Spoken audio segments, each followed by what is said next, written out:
Serving as the standard mid-sized Klingon fleet combatant from the late 2260s onwards, the Cho Vizgach, Starfleet reporting name D18 Gull, was a versatile and well-designed vessel dubbed Destroyer by Starfleet, which filled the gap in capabilities between larger warships such as the D7 and D8 classes, and light strike units of the E-series in the Klingon Imperial Navy.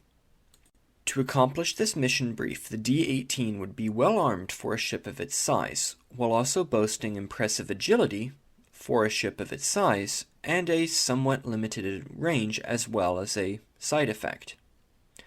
The standard D-18 measured in at 215 meters long, was 169 meters wide, and 38 tall. The ship was armed with 5 disruptors, 2 of which were cannon mounted at the tips of the ship's nacelles, the remainder being smaller, less powerful, but more rapidly tracking weapons located throughout the ship's hull for wide arcs of fire. The vessel held a crew of roughly 150 and had a maximum speed of warp factor 8, which could be sustained for up to 3 hours before causing extensive damage to the warp coils. Cruising speed for the class was warp factor 6, and sufficient consumables and fuel for deployments of up to 6 months were carried. The D-18 was developed to serve as a replacement for the D-6 cruiser, a lightly built vessel which had served as the mainline Klingon cruiser during the 4 Years' War. During this conflict, the D-6 proved to be too light for sustained combat against increasingly beefy Federation vessels, such as the Ticonderoga and Bunker Hill series of cruisers. Post-war, despite losses, large numbers of D-6s remained in service, with production continuing until 2554, even as the early models of D-7 entered service, the D-6 being re-rolled as a fast patrol ship and fast strike element for Klingon fleets in the meantime, in essence taking on a role analogous to the destroyer in Starfleet during the same era. But the D-6 was a design dating from the 2230s, and as such had become dated and somewhat underpowered, with an inefficient reactor design, short-lived warp coils, and low performance at high warp being among many issues the class had going into the 2250s. The Imperial Navy thus began developing a replacement in 2252, finding that the role the D-6 was performing, even though it had been created as a temporary measure to make best use of the space frames, was useful and surprisingly effective, freeing up the larger cruisers for work on the Empire's borders and the hotly contested Arcanus sector, and also giving much-needed backup to light forces, which previously had somewhat been lacking in the tooth department against Starfleet vessels.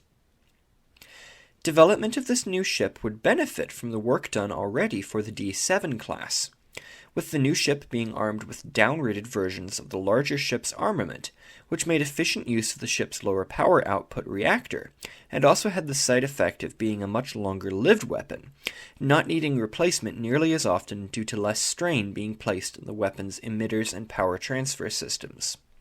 The new ship was intended to provide duty somewhat in between the roles of the new D-7, which was a hard-hitting and durable brawler, and the E-series of attack craft.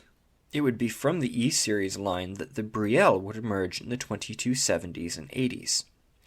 The ships of this series being very small, fast, short-ranged vessels which packed a powerful punch thanks to their torpedo armament, but were otherwise very limited and little better than the later runabouts.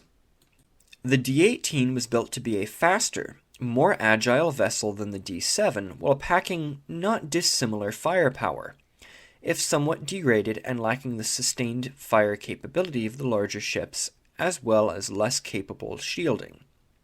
This would make the vessel more fragile than the D-7, but a vastly tougher foe than an E-series attack vessel. The trade-off and compromise being found to be useful from experience with the D-6, of which the D-18 was considered to be an evolved version within Klingon naval circles. Development would proceed slowly on the new ship as it was viewed as unnecessary while so many D-6s remained in service. But development would pick up after 2258 when decommissioning of the D-6s began. A prototype would be built and tested extensively in 2260, with some final adjustments being made to the design before full-scale production would begin in 2261. The first models of D18 would begin entering service in the fleet in 2261, being recognized for the first time by Starfleet as a distinct class and not a D6 variant in 2263, after an Anton-class light cruiser found herself under fire by a pair of D18s and got very good sensor reads on the attackers before they retreated at the arrival of a reinforcing Ticonderoga-class cruiser. Dubbed D18 by Starfleet Intelligence, the new cruiser became an increasingly common sight by the end of the year, as large-scale production began to bear fruit. The ships being used most often along the Empire's border with the Romulan Star Empire, Gorn Confederacy, and Federation. In other words, along the most active elements of the Federation, or of the Klingon Empire's frontier. In total, 5 marks of D18 would be produced, at least 5 marks recognized by Starfleet, with production lasting until 2279 when replaced by the generally similar in appearance, though very different internally, D21 class light cruiser. The Mark A's produced from 2260 until 2262 were, in essence, advanced pre-production prototypes meant to test the vessel's systems under real service conditions. It would be learned eventually that 8 ships were built alongside the initial prototype. The Mark B was built between 2262 and 2272, and represented a slight improvement upon the Mark A series, with a host of minor improvements throughout to improve the quality of life for the crew and make the ships slightly more effective.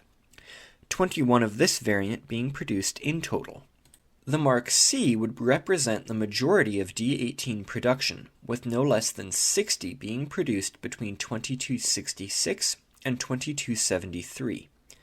Differences between the C and B would be numerous, with the addition of a new reactor, improved nacelles for superior performance, better weapon, and next-generation shield technology, as well as many internal and cosmetic changes to the ship. The Mark D would represent the final version of the ship intended as a light cruiser. Produced between 2273 and 2279, this ship would introduce further improvements to the C, which improved the vessel's firepower and warp performance, though these came at the cost of making the ships very cramped and maintenance-intensive. 16 of this unpopular mark would be produced. The final variant produced would be the Mark E, of which only 10 were built, ultimately between 2276 and 2279. The E was a purpose-built stealth ship featuring a dedicated cloaking device and several other stealth features meant to render the vessel as difficult to detect as possible. It was planned to use the ships as a first strike option in the event of a war with the Federation or Romulan Empire. With 117 ships produced, the D18 would be a prolific class for the Klingon Navy, seeing service until the 2290s, when the last vessels would be scrapped in accordance with the Khitomer Accords. As the Imperial fleet was reorganized into the modern KDF, a number of D18s would be taken by the great houses for their own naval forces, with a few other ships remaining as training and target vessels for a few years in the KDF, till they would also be scrapped in the early years of the 24th century. Although seldom remembered today next to the much more iconic D7, the D18 nonetheless gave very good service in the Klingon Navy over its decades of service, and proved a worthy foe for the numerous enemies of the Empire during her heyday, acting as a key element of the Imperial Navy and doing her builders proud throughout her life, also proving to be a readily adaptable and easy to modernize design. Thank you for watching this video. I hope you enjoyed it. This is a ship that I really, really like. It's probably my favorite non-canon or beta-canon, I guess you could say, Klingon ship out of all of them. Some people really like the Camarag or various other ones, but no. I really, really enjoy the D18. It looks really unique. It carries forward the Klingon design aesthetic, but is not a sort of blatant kit bash or rip-off of something else. It looks really, really nice. You can, of course, find many different versions of the ship's history and background, ranging from the game where it originally appeared down to different fan sites. This is my own interpretation and version to sort of fit with more established Trek lore, or at least as it stands in my head. This is a headcanon review channel after all, if you didn't know. The actual canon info is at the first, minute of a video, because that's usually all you have to go on. And the rest is just conjecture and guesswork, and how does this fit in, and what are analogs to examples that we have in our timeline, in the present world, I should say. A whole lot of that going on, and a lot of, this is what I think the ship does.